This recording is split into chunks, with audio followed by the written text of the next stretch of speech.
It's been pretty amazing. But in 4 long years, Joe Biden secured less than $1 trillion.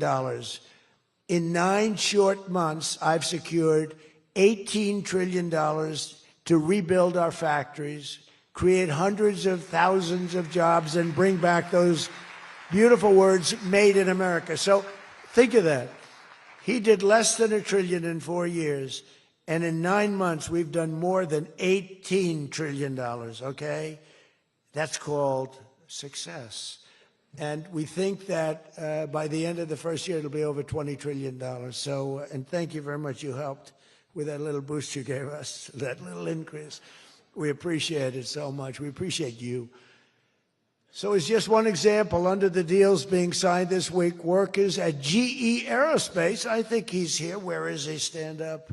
What a job you've done with your new engines. And where are you? You're there. It's not a very good location for you. I thought you have been amazing. Great new engine that's supposed to be more efficient, more powerful, and less costly. That's not a bad combination. But GE Aerospace will soon be delivering dozens of new airplane engines for 787 Dreamliners in Saudi Arabia's commercial fleet. Big order. It was a big order just secured.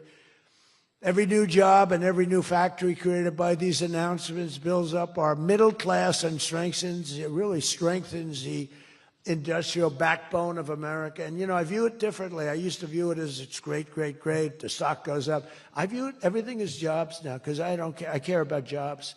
And we have more jobs. It was just announced we have more jobs right now than we've ever had in the history of our country. Those are big numbers. You know, it's like crazy. It's just a great stat. More jobs today than we've ever had in the history of our country. And we're going to be producing a lot more are coming.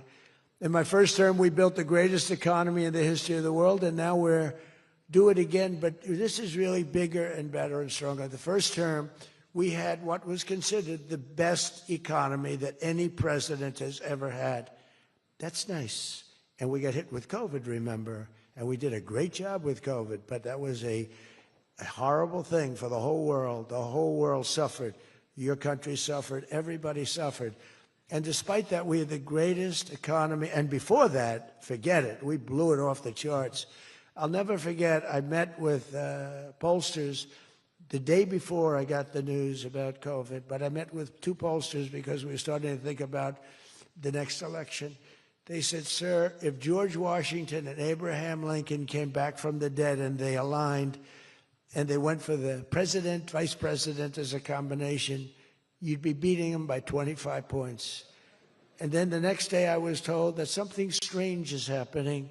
There's a lot of death being reported in a certain country. I won't tell you which one because that country is well represented here, but you know which one. And thousands and thousands of people are dying.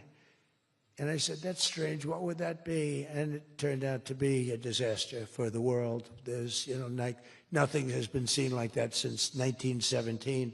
I always thought that when I heard, you know, pandemic or anything you want to call it, but I always thought that was like an ancient phenomena, that could never happen in modern times, but it did. But we did a great job with all of the things that we did with the vaccines, with the so many of the drugs that we came up with, making you better. Regeneron, as an example. Regeneron was fantastic. I give them great credit for what they did.